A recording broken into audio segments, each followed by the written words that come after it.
I walked into the office that Monday morning with my usual coffee in hand, mentally preparing for the weekly team meeting. The presentation slides were ready on my laptop, polished after a weekend of work. But something felt off the moment I stepped through the glass doors. My co-workers avoided eye contact, their faces tight with discomfort. Before I could even reach my desk, Mark Hanley's voice boomed across the open floor. "Everyone, conference room. Now." My stomach twisted. We gathered around the long table, and Mark stood at the head with his signature smirk. "I have an important announcement," he said, eyes briefly meeting mine before darting away. "Effective immediately, Lena Brooks will be stepping down from her role as project manager. We're bringing in fresh talent to take this team in a new direction." The words hit me like a punch. 6 years. 6 years of late nights, saved projects, and loyalty. Gone in one sentence. Mark gestured toward a young woman standing beside him, her blonde hair perfectly styled, her smile dripping with confidence. "This is Tessa Monroe. She'll be taking over Lena's responsibilities starting today." Polite, awkward applause filled the room. Tessa's eyes swept over me with barely concealed satisfaction. I felt my face burn, but I forced myself to stay composed. After the meeting, Mark pulled me aside. "You'll need to spend the next 2 weeks training Tessa," he said flatly. "Make sure she knows everything." I wanted to scream. I wanted to walk out. But I nodded. For the next hour I sat at my desk showing Tessa my files, my processes, my contacts. She interrupted constantly, making dismissive comments about my methods. "Wow, you really did things the old-fashioned way," she laughed. Mark watched from his office window, pretending not to notice my humiliation. That's when I realized. This wasn't business. This was personal. On my last official day, I sat across from Mark in the cramped HR office. He leaned back in his chair, fingers tapping the desk. "Look, Lena, don't take this personally," he said, his tone dripping with false sympathy. "The market's changing. We need people who can adapt. You should use this as a chance to reinvent yourself." Reinvent myself. The words stung more than the firing itself. I'd saved his biggest campaign last quarter when he'd nearly lost the client due to his carelessness. And this was my reward. I packed my desk in silence. My personalized coffee mug, the awards I'd won, photos from company events where I'd actually believed I mattered. No one said goodbye except Noah, a quiet junior designer who slipped a folded note into my hand as I walked past. Inside I opened it. "You didn't deserve this. You'll come back stronger." I folded the note carefully and put it in my pocket. At home, the silence pressed down on me like a weight. I sat on my couch, staring at the termination letter on my laptop screen, reading it over and over. Position eliminated due to restructuring. They hadn't eliminated the position. They'd eliminated me. I felt worthless, replaceable, forgotten. But as I mindlessly clicked through old files on my computer, I stumbled across something I'd almost forgotten. A folder labeled Confidential Q2 Reports. Inside were documents I'd saved months ago when I noticed discrepancies in budget reports. Mark had been manipulating numbers to inflate success metrics, covering up failed campaigns to secure bigger budgets. At the time I'd kept quiet, thinking it wasn't my place to challenge him. Now, staring at those files, something hardened inside me. I wasn't broken. I was furious. And I wasn't going to just move on. I was going to make them regret every single decision they made. A week later, I sat in a small cafe near downtown, scrolling through job listings on my laptop. My savings wouldn't last forever, and panic was starting to creep in. That's when I overheard the conversation at the table behind me. 2 men in business suits were discussing upcoming client pitches. "Harper & Lane just got shortlisted for the Luxor retail account," one said. "Big deal. Titan Media's going after it too." My ears perked up. Titan Media, that was Mark's company. And Luxor Retail was the account I used to manage before they shuffled me out. I turned slightly, pretending to read my screen while listening carefully. "Luxor's picky," the other man said. They want someone ethical after that scandal last year. Ethical. The word echoed in my mind. I knew exactly how unethical Mark's tactics were. Fate had just handed me an opportunity. I wasn't sure what to do with it yet, but I knew I couldn't ignore it. That night I made a decision. I wasn't going to apply to random marketing jobs and disappear into mediocrity. I was going to play the long game. I would rebuild myself, sharper, smarter, stronger. And I would use everything I knew about Mark's operations to my advantage. This wasn't just about finding a new job anymore. This was about making sure they understood the mistake they'd made. I opened my notebook and started writing. First, upgrade my skills. Second, network strategically. Third, position myself where I could strike when the moment was right. I wasn't interested in revenge for revenge's sake. I wanted them to see me succeed, to realize what they'd thrown away, and to feel the weight of their arrogance crush them. Over the next few days, I enrolled in online courses, strategic branding, digital marketing analytics, consumer psychology. I started jogging every morning, a routine that cleared my mind and gave me control. Slowly, piece by piece, I was becoming someone new. The transformation wasn't just external. It felt different, stronger, more focused. I documented my progress online, posting about the courses I completed and the small wins I celebrated. My LinkedIn profile started attracting attention. One morning I received a notification. Someone had viewed my profile. Diane Walker, a former mentor from years ago. I remembered Diane fondly. She'd believed in me when I was just starting out. Now, according to her profile, she worked at Harper & Lane Consulting. My pulse quickened. This was it. I drafted a careful message, professional but personal, mentioning how much I'd learned from her and expressing interest in reconnecting. Within hours, she replied. Lena, I've been following your updates. Let's grab coffee this week. I think you'd be a great fit for something we're working on.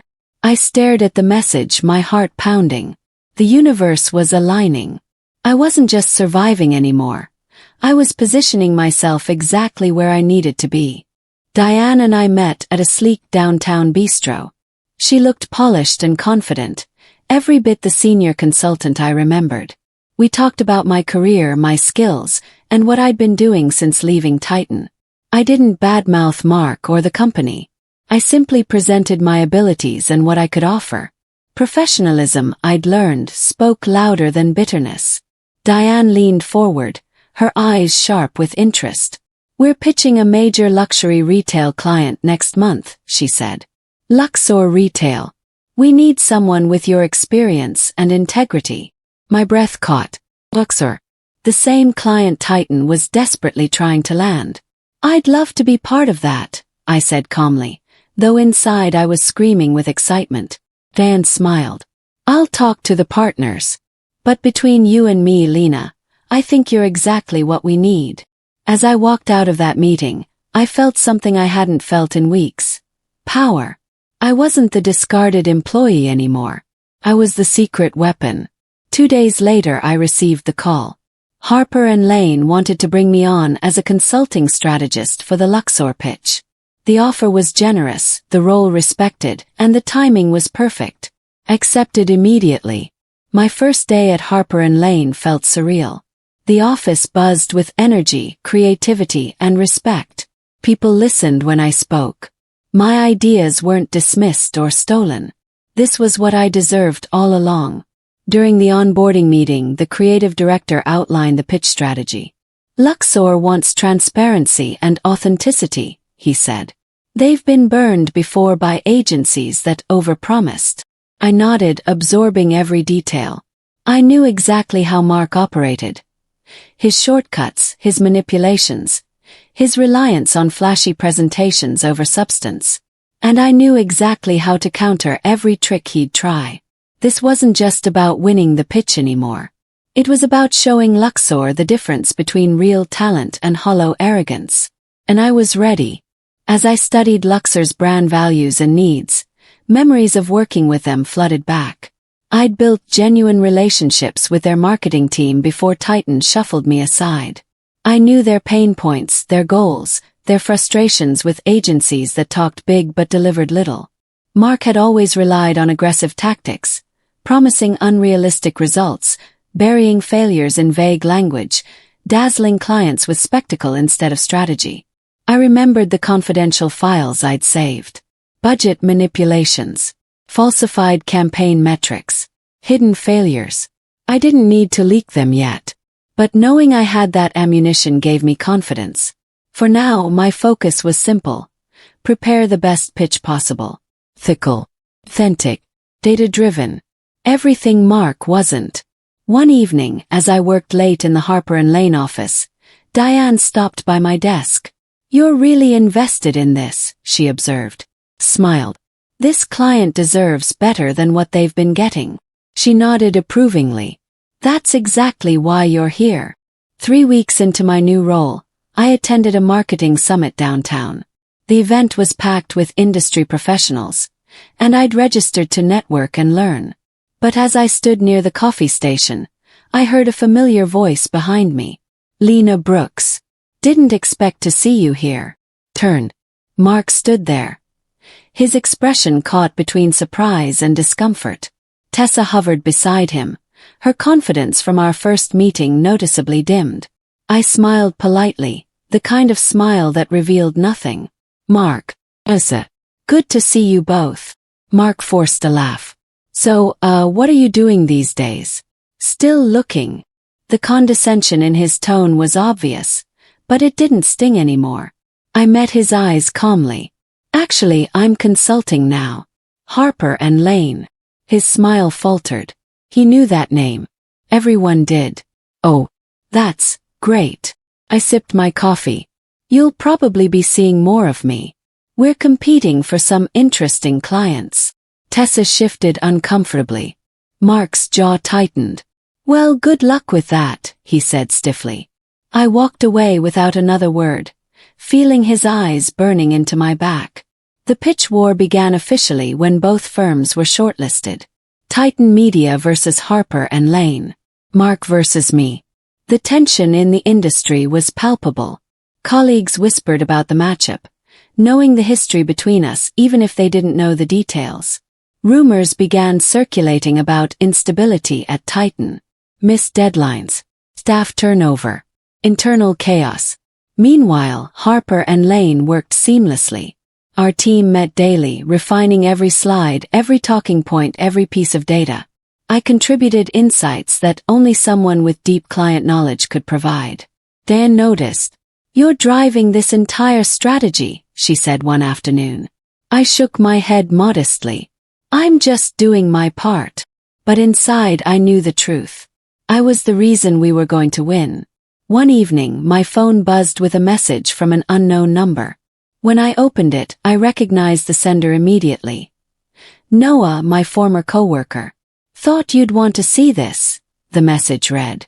Attached were internal Titan memos, falsified success reports, manipulated metrics, desperate attempts to hide failures. My heart pounded. This was the proof I needed. I studied the documents Noah had sent, cross-referencing them with what I already knew. Everything aligned.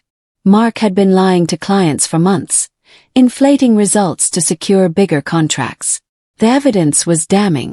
I forwarded the files to a secure folder, making sure they were backed up. I wasn't sure yet when or how I'd use them, but having this ammunition gave me an edge.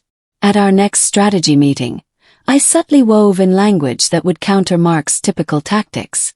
If he claimed rapid growth, we'd emphasize sustainable results. If he promised flashy campaigns, we'd offer authentic storytelling. Every move I made was designed to expose his weaknesses without naming him directly. My teammates noticed my precision.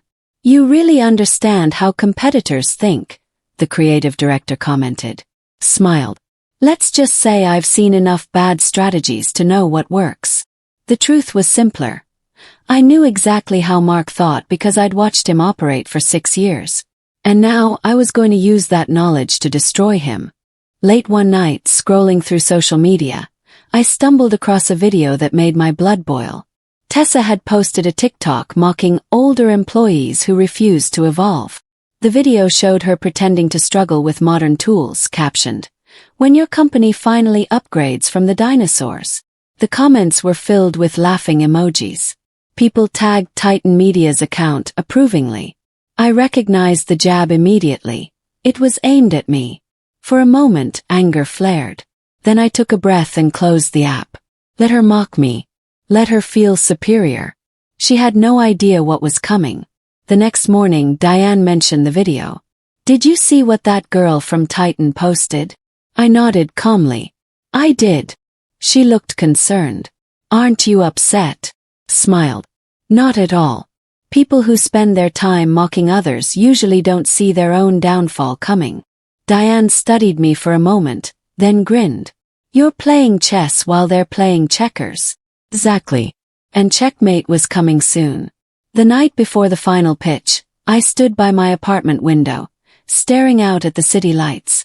6 months ago, I'd been broken, humiliated, discarded like I meant nothing. Now, I was standing on the edge of victory, armed with skill, preparation, and truth. I thought about Mark's smug face when he announced my replacement. I thought about Tessa's mocking laughter. I thought about every person who had watched me pack my desk in silence. Tomorrow, everything would change. I wasn't nervous. I was ready. This wasn't just about winning a client anymore. It was about proving that talent, integrity, and hard work always triumph over arrogance and shortcuts. I pulled out my presentation one last time, reviewing every slide, every word. Flawless. As I finally climbed into bed, I whispered to myself, "Let them underestimate you one more time." Because tomorrow they'd realize their mistake. And it would be too late to fix it. The conference room at Luxor's headquarters was sleek and modern, with floor-to-ceiling windows overlooking the city. Their executive team sat at the long table, notebooks open, expressions neutral. Titan Media presented first.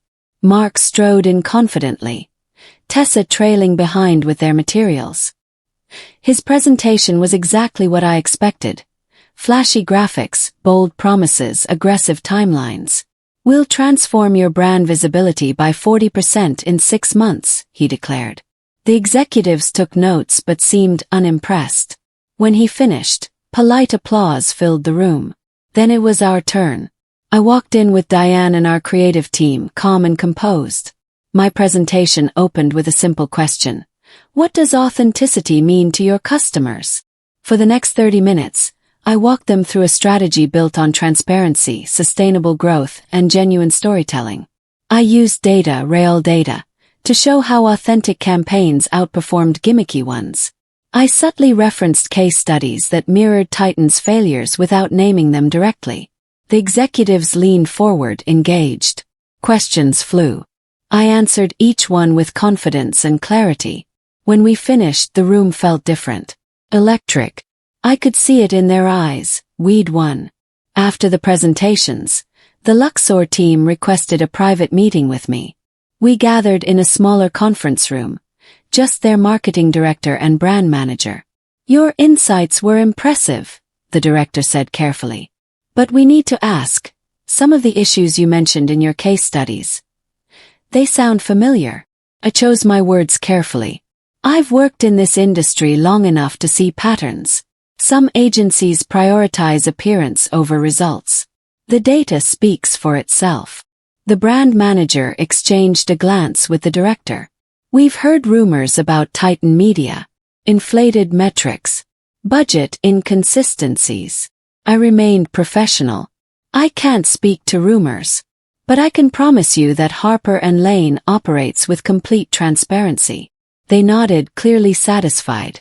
As I left the meeting, I felt a surge of adrenaline. The seed was planted. Now I just had to wait for it to grow. That evening, my phone buzzed with a news alert. My heart stopped when I read the headline.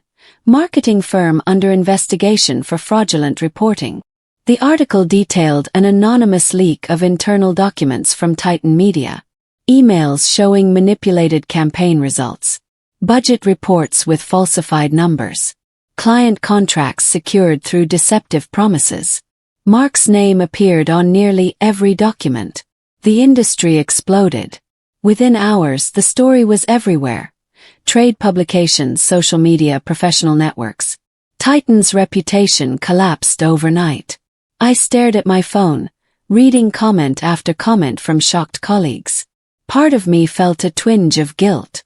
But then I remembered Mark's smug face when he fired me. I remembered training Tessa while she mocked everything I'd built. I remembered 6 years of loyalty repaid with humiliation. They'd done this to themselves. I'd simply made sure the truth came to light. The next morning, Luxor's team called. "We're moving forward with Harper and Lane," the director said. "And we'd like you to lead the account personally." I accepted gracefully, though inside I was celebrating. Everything was falling into place exactly as I'd planned. Titan Media's collapse was swift and brutal. The leaked documents triggered an internal investigation. Clients cancelled contracts. Employees began updating their LinkedIn profiles, desperate to distance themselves from the scandal. Tessa's TikTok account went silent. Her mocking videos disappeared overnight. Social media users who'd praised her confidence now commented about karma. But the most satisfying part was watching Mark's carefully constructed image crumble. He'd built his career on taking credit for others' work, on manipulation and lies. Now everyone saw him for what he really was. Harper and Lane officially announced our Luxor win in a press release that highlighted our ethical approach and commitment to transparency. My name appeared prominently as the lead strategist. Former colleagues from Titan reached out congratulating me. Some apologized for not speaking up when I was fired. I accepted their messages graciously but kept my responses brief. I didn't need their validation anymore. The only opinion that mattered was my own. And I knew, without a doubt, that I'd earned every bit of this victory. 2 weeks later, I was working late at the Harper and Lane office when security called. "There's someone here demanding to see you." "Mark Hanley." My pulse quickened. I told security to let him up. When Mark burst into the office, he looked nothing like the confident executive who'd fired me. His tie was loose, his face flushed with anger and desperation. "You ruined me," he shouted. "That leak, it was you. I know it was you." I stayed seated, calm and composed. "I don't know what you're talking about, Mark. Don't lie to me. Those documents, you're the only one who could have had access." I met his eyes steadily. "If you're referring to the investigation, I suggest you take that up with whoever reported your fraudulent practices to the authorities." His hands clenched into fists. "I gave you a job. I gave you opportunities." I stood slowly, my voice cold. "You gave me 6 years of taking credit for my work. You replaced me to feed your ego. You didn't ruin yourself, Mark. You did that when you decided ethics didn't matter." He stared at me, speechless. Then he turned and stormed out. The fallout continued. Titan Media announced leadership restructuring. Corporate speak for Mark being fired. The company brought in crisis management consultants, but the damage was done. Their reputation was destroyed. Industry insiders whispered that Titan would either be acquired or shut down entirely within the year. Tessa vanished from professional circles. Her LinkedIn profile went private. The rising star who'd mocked me for being outdated had learned a brutal lesson about humility. Meanwhile, my success story spread through the marketing world. Colleagues I hadn't spoken to in years reached out, praising my comeback. Invitations poured in, speaking engagements, podcast interviews, consulting opportunities. I accepted some and politely declined others. This wasn't about fame. It was about respect. One afternoon, Diane stopped by my office. "You've become something of a legend," she said with a smile. I laughed. "I just did good work." She shook her head. "No. You showed everyone that integrity and skill always win in the end. That's powerful." I thought about that as she left. Maybe she was right. 3 months after the Luxor win, I received an invitation that made me pause. The annual Marketing Excellence Conference. The same event where Mark had once prevented me from attending because junior team members weren't needed at industry gatherings. Now they were inviting me as a keynote speaker. The topic: Ethical strategy in modern marketing. Accepted immediately. When the day arrived, I stood backstage watching the audience file in. Hundreds of marketing professionals, executives, students, all there to hear what I had to say. As I walked onto the stage, applause filled the auditorium. I spoke about transparency, about building strategies on truth rather than deception, about the long-term value of integrity. But I also shared my story, not with bitterness but as a lesson. Sometimes you'll be underestimated, I said. Sometimes you'll be replaced, dismissed, or ignored. But your value doesn't depend on whether others recognize it. It depends on whether you do. The standing ovation lasted over a minute. Afterward, young professionals approached me, asking for advice and mentorship. I spent hours talking with them, remembering how Diane had once done the same for me. Late one evening, working in my new office, a LinkedIn notification popped up on my screen. A message request from Mark Hanley. My finger hovered over the delete button, but curiosity won. Opened it. Hey Lena. I know things got complicated between us. No hard feelings, right? I'm exploring new opportunities and wondered if Harper & Lane might be hiring. Would appreciate any connections you could make. I read it twice, stunned by the audacity.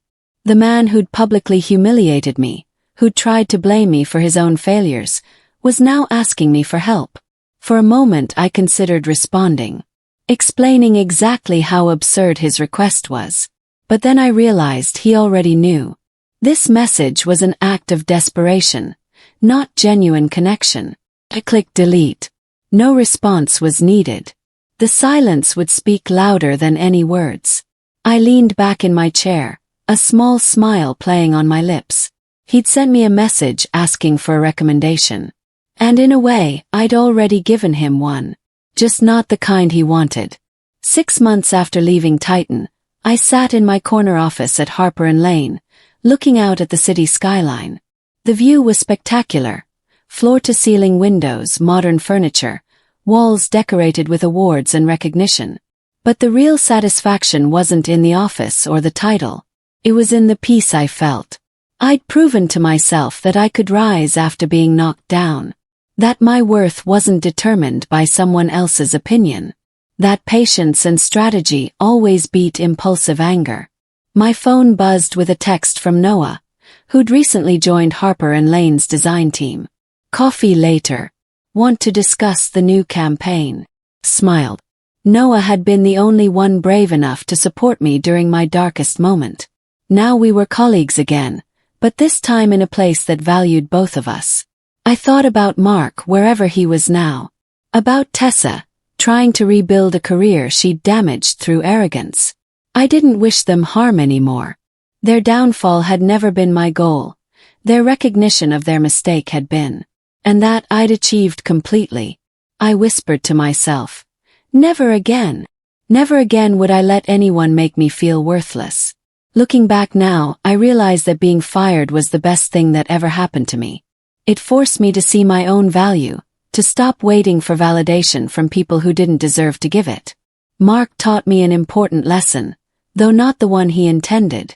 He showed me that some people will always take credit, will always prioritize ego over ethics, will always see others as disposable. But he also showed me that such people always fall eventually. Because structures built on lies can't stand forever. My transformation wasn't just about getting revenge. It was about becoming the person I was always capable of being. Confident, respected, valued. The woman who walked out of Titan 6 months ago was hurt and angry. The woman sitting in this office now is powerful and at peace. Sometimes the best revenge isn't destruction. It's evolution. It's rising so far above the people who tried to bury you that they can't even see you anymore.